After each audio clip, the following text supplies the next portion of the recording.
એવું સાંભળ્યું છે કે પ્રત્યેક કર્મ બંધાય છે. સાચી વાત છે. ઊંઘમાંય કર્મ બંધાય આખી રાત. સારા કે નરસા તો એ શ્રૃંખલા ચાલ્યા જ કરે તો એવો કયો સમય કે કર્મ નહીં બંધાય? એ કેમ બંધાય છે એ રહસ્ય સમજવા જેવું છે. ઊંઘમાંય કર્મ બંધાય. હા, આખી રાત ઊંઘી ગયા તો આખી રાત કર્મ બંધાતા હોય. બોલો કેમ બંધાય છે? તો હું જ કલ્પનાબેન છું. એ માન્યતા સાથે હું હવે હોઈ જાઉં. રાડા 11 વાગ્યા મને હોઈ જવા દો કે છે. હું કોણ? તો હું કલ્પનાબેન. હવે દેહ ઊંઘતો હશે કે આત્મા ઊંઘતો હશે? દેહ ઊંઘે અને હું ઊંઘી જાઉં છું કે છે. દેહ કામ કરે અને હું કરું છું કહીએ છીએ. એ કરતા ભાવથી કર્મ બંધાય છે. ને આ ઇટ હેપન્સ ચાલ્યા કરે છે. અને આપણે કહીએ મેં કર્યું. ચા બનાવી હતી કે તમે કોઈ દાડો? એ તો રોજ બનાવવું વળી, એમાં શું નવી વાત છે?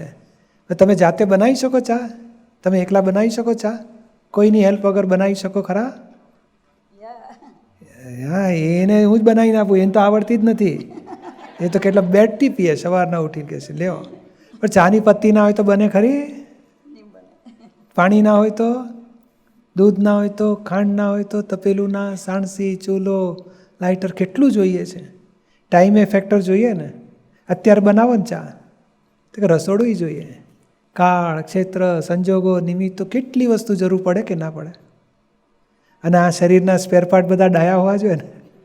જો એક કમરમાં આટી પડી તો કામ થાય? પછી હલાતું નથી, બહુ દુખે છે કે છે. અલે ઊભા થાવ ને કરો ને ચા. કરાય ખરી તે દાડે? બોલે આપણે કરીએ છીએ કે સંજોગો કરે છે? અને ચાને ગળી કરવી હોય તો શું કરો તમે?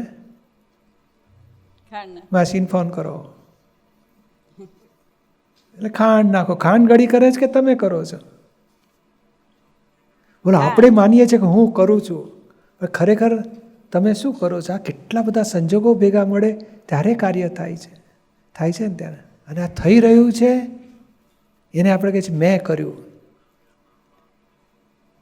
નહીં, બાબાનો જન્મ આપ્યો ને પછી બાબાને મોટો કરવા કંઈ કરવું પડે? આપણે ટાંટિયા ખેંચવા પડે?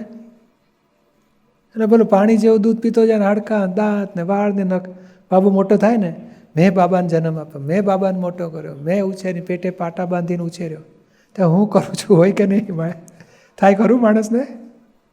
એ કર્મબંધન છે. થઈ રહ્યું છે એ સંજોગ આધારે. અને આપણે કહીએ છીએ મેં કર્યું. એ કરતા ભાવથી કર્મ બંધાય છે. અહંકાર કરવાથી. અહંકાર, મેં કર્યું. હું કલ્પનાબેન છું અને હું કરું છું એ બંધનનું કારણ છે. અને એ અજ્ઞાન તૂટી જાય પછી કલ્પનાબેન ગમે તે કરે, કઢી બનાવે, પૂરણપુરી બનાવે, બધાને જમાડે, પણ રાગ દ્વેષ નહીં થાય ને કર્મ એ નહીં બંધાય. એ અજ્ઞાન જવું પછી કર્મ ના બંધાય. ઉઠો, જાગો, કામ કોઈક દાડો ગુસ્સો આવી જાય તોય કર્મ નહીં બંધાય, એની ગેરંટી. એટલે અજ્ઞાનથી કર્મ બંધાય છે, કરતા ભાવથી કર્મ બંધાય છે.